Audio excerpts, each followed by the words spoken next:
दोस्तों नमस्कार, मैं हूं आपके साथ स्नेहा तिवारी। आप देख रहे हैं एक आवाज स्नेहा।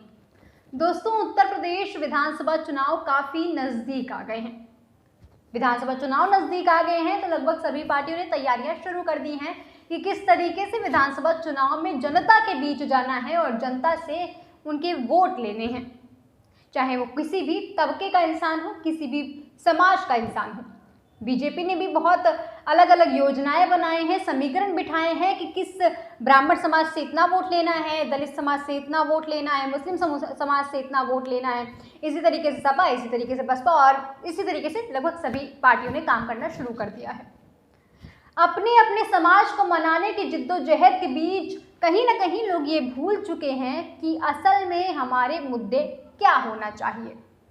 बीजेपी ने जो समीकरण बिठाया है उसमें दलित वोट की बात की गई है, ब्राह्मण समाज के वोट की बात की गई है और मुस्लिम समुदाय के वोटों की बात की गई है, क्षत्रिय वोट बात की गई है और जो भी वोट होते हैं वो सबकी बात की गई है। लेकिन बात इसकी नहीं की गई है कि रोजगार पर किस तरीके से काम किया जाएगा, सड़कों को किस तरीके से बनवाया जाएगा, मेडिकल कॉलेज किस तरीके से बनवाया जाएगा, स्कूल कॉलेज किस तरीके से बनवाए जाएंगे।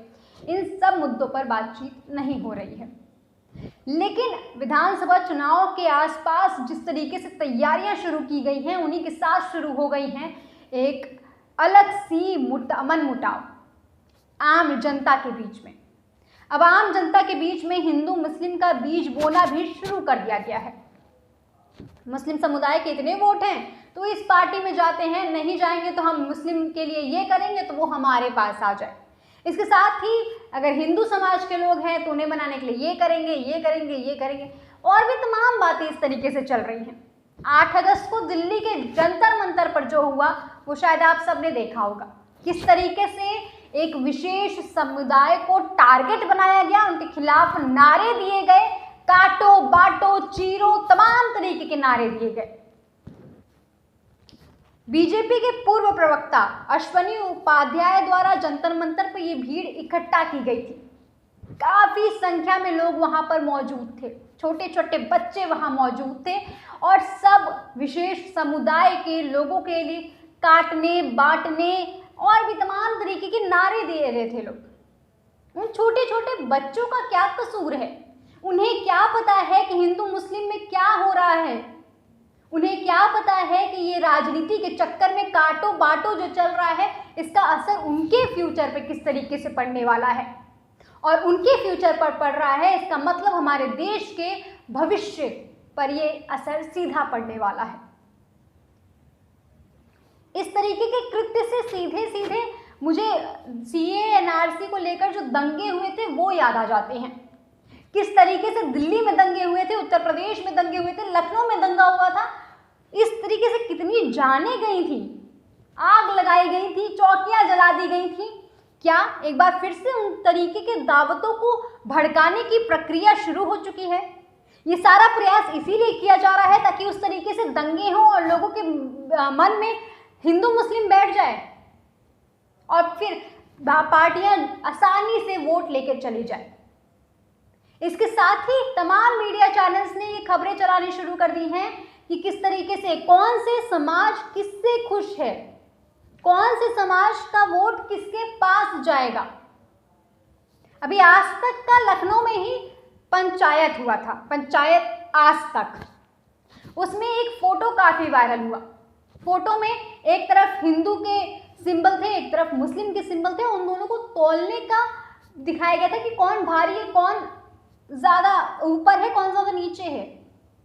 इस तरीके के कृत्य अगर कोई चैनल करता है, वो भी वो चैनल जो अपने आप को सबसे तेज सबसे आगे बोलता है, क्या ये शोभनीय है? क्या हमारे देश की जनता हिंदू मुस्लिम चाहती है? क्या हमारे देश की आवाम को सिर्फ इन्हीं सदियों में बांध कर रख दिया जाएगा? जो दिल्ली में हुआ वो भूला नहीं जा सकता है, चाहे वो दंगा हो, चाहे वो अभी का कृत्य हो। उस पर्टिकुलर कृत्य को कवर करने के लिए जब नेशनल दस्तक का एक रिपोर्टर वहां जाता है तो उसे भी घेर लिया जाता है। उससे भी कहा जाता है कि आप जय श्री राम के नारे लगाइए। वो कहते हैं कि मेरा जब मन होगा मैं जय श्री राम के नारे लगा दूंगा, लेकिन आपके कहने से नहीं लगाऊंगा। मैं बिल्कुल समर्थन देती हूँ उनको, हमें किसी की ज़रूरत नहीं है ये बताने के लिए कि हमें जय श्री राम के नारे कब लगाने हैं और कब नहीं लगाने हैं। हमें राम जी का जाप कब करना है, कब नहीं करना है। अरे राम तो हमारे तन में है, मन में है, सर्वत्र है भाई। हमें सबूत देने की ज़रूरत है। अपने ही देश में रहने के लिए, बचने के लिए जय श्री राम के नारे लगाने पड़ेंगे।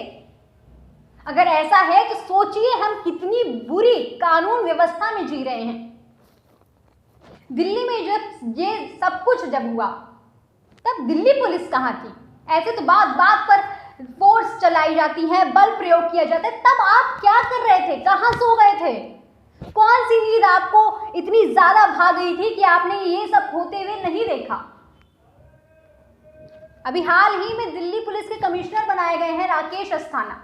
मैं आपसे भी सवाल पूछती हूँ, क्या आपको इसीलिए कमिश्नर बनाया गया है कि आप हाथ पर रखकर हाथ ये सब होता देखते रहें, इसी तरीके से कृत्य को करते हुए देखते रहें और इन्हीं कृत्यों की वजह से कोई दंगे को बुलावा दे, दावत दें कि दिल्ली के जंतर मंतर हो, चाहे उत्तर प्रदेश के लखनऊ की बात की जाए, कहीं भी आप इस तरीके से दंगों को दावत क्यों दे सकते हैं? किस तरीके से दे सकते हैं और क्यों दे रहे हैं?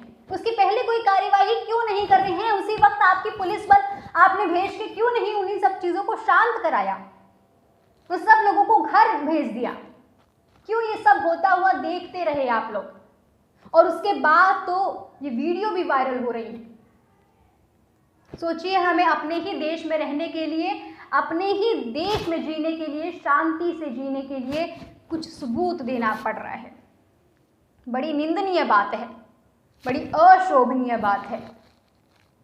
छोटे छोटे बच्चे इस तरीके से जो नारे लगा रहे थे, ये बताता है कि किस तरीके से ये जहर उनके मन में घोला जा रहा है। और ये मन में तो घोला ही जा रहा है, साथ साथ में देश के भविष्य के साथ भी खिलवाड़ किया जा रहा है। मेरा सवाल उन राजनेताओं से भी है और उनको वोट देने वाले आम जनता से भी है कि क्या इसी तरीके से हिंदू मुस्लिम में हम बंटकर रह जाएंगे? क्या इसी तरीके से हिंदू मुस्लिम पर हम वोट देते रहेंगे और आप लेते रहेंगे? क्योंकि सवाल, जिम्मेदारी सिर्फ उनकी नहीं है, जिम्मेदारी हमारी हो गई है कि हम किन्हें चुनते हैं, हमारा वोट किसके पास जाता है। अगर आप चाहते हैं कि इसी तरीके से दंगे भटकते रहें तो फिर ठीक है, भड़कने दीजिए, करने दीजिए जो हो रहा है। अगर आप चाहते हैं कि इस तरीके से कोई दंगा ना हो, इस तरीके का कोई कृत्य ना हो, तो आप भी आवाज उठाएं और इन तमाम तरीके के जो लोग ये कृत्य कर रहे हैं उनके खिलाफ कार्यवाही की मांग करें। दोस्तों, आज हमारा देश एक चुनाव की तैयारी में अगर इस तरीके से कृत्य कर सकता है, तो आगे सोचिए जब प्रधानमंत्री के पद के लिए चुनाव होगा तो किस तरीके से चीजें की जाएंगी। क्या हमारा देश ये सब कबूलने के लिए तैयार है? क्या हमारे देश के भविष्य के साथ हम खिलवाड़ कर सकते हैं? बस इन्हीं सब सवालों के साथ अब मुझे दीजिए इजाजत। फिर हाजिर होंगे एक ऐसे ही खबर के साथ, एक ऐसे ही प्रश्न के साथ। और मेरे YouTube चैनल एक आवाज स्नेहा को लाइक, शेयर, सब्सक्राइब करना बिल्कुल ना भूलें। धन्यवाद।